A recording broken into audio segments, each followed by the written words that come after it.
My son is 4 years old and he can read and write. He's learned the place values and he's currently working on addition and subtraction operations. He's learned about the solar system and the planets, the continents. He can list at least 5 countries from 3 of those continents, and he's learning geometry and biology and history, but he's also the coolest and sweetest conversation starter.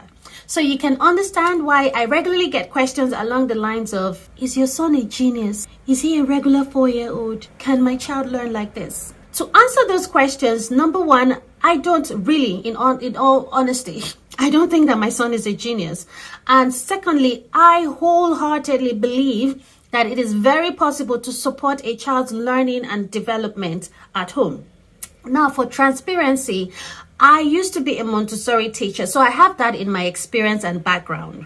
My husband, however, has no teaching experience in his background or training. However, together we've been working to facilitate our son's learning at home. So in today's video, I'm going to be sharing 10, so many numbers, 10 tips that you as a regular parent can use to support your child's learning and development at home. Now, hold on.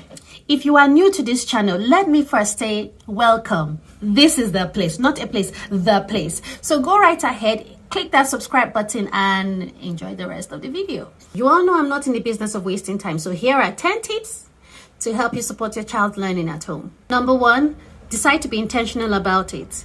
Now, this might sound very simple and basic, but it is the foundation that sets the building block for your child's interaction and relationship with learning. Being intentional sets the tone for clarity, but it also guides the environment and experiences that you create or allow around your child. Let's be clear. Nothing good or admirable or excellent happens by chance. It doesn't happen like that. Excellence is a result of sustained intention. So decide to be intentional about your child's learning and be a part of it. Number 2, dedicate and make time to engage your child in learning. Now, this time might be 15 minutes or 10 minutes or 5 minutes. It doesn't matter. Whatever time you can manage. It is really important that you create a chunk of time that you are present. Your child can see your presence, and then you can invite them to explore and engage in whatever it is you have in your environment. You can practice a certain work or a material that they've been working on. You can introduce them to something new, or you can even play a game. The letters, numbers, patterns, colors, the works, go for it. But dedicate a chunk of time that you are present. This is so important because it leads to my next point, which is be a role model for learning, because children copy what they see and not what they hear.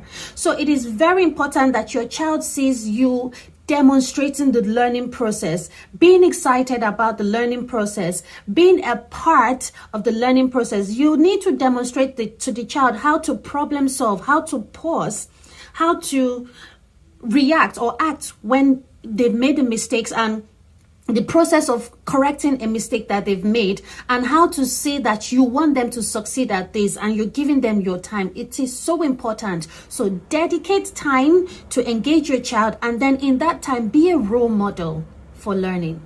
Number 4, regulate screen time. Listen, screen time isn't bad for young children, just like money isn't bad for a young lady like myself.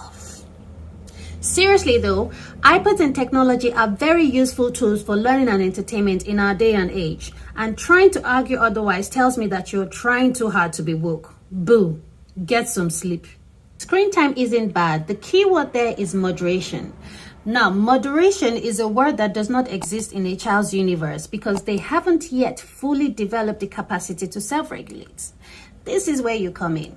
Now, in our own case, with our son Jedi, we have been using timers to help him self-regulate since after he turned 2. Let me go on record at this point to say that timers are one of the most effective, if not the best, tantrum annihilators out there.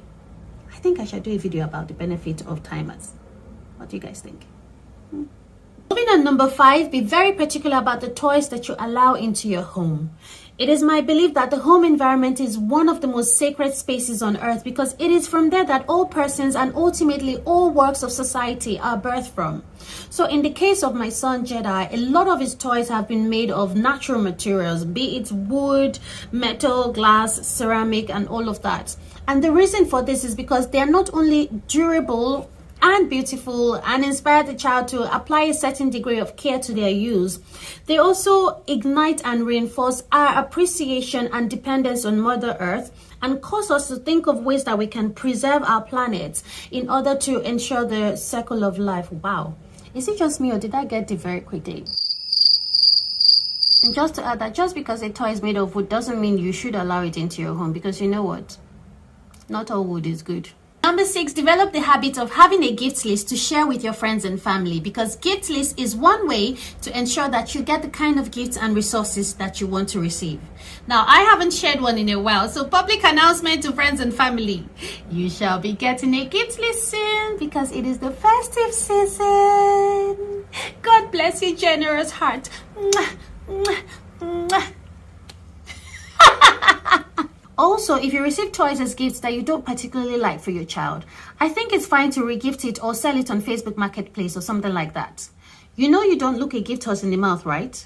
Well, in the same vein, don't monitor how people choose to use or not to use your gift horse.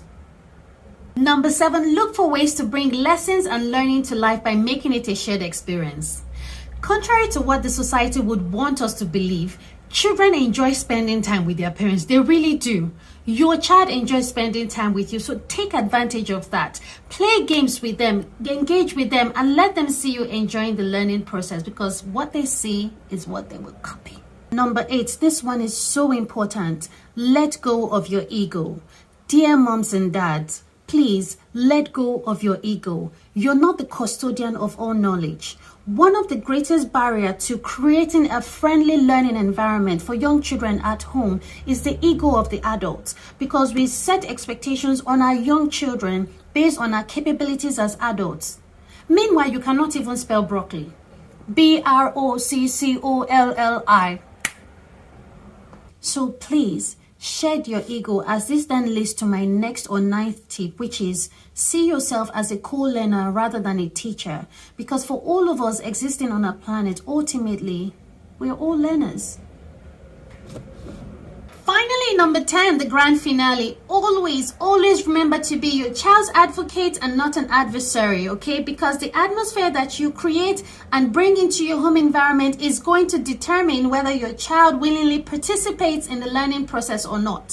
So keep in mind that as a parent, you are your child's advocate, okay? You're not their adversary. You are the one who builds them up and you don't tear them down. Oh my goodness, I feel the spirit come upon me right now. As a bonus point, you can skip the queue of groping in the dark and swimming through the confusion of information out there by choosing to work with a coach such as myself to guide you on how to facilitate learning at home and help you to blossom from a caterpillar into a butterfly, or maybe to transform from a moth to a butterfly. Whichever works for you.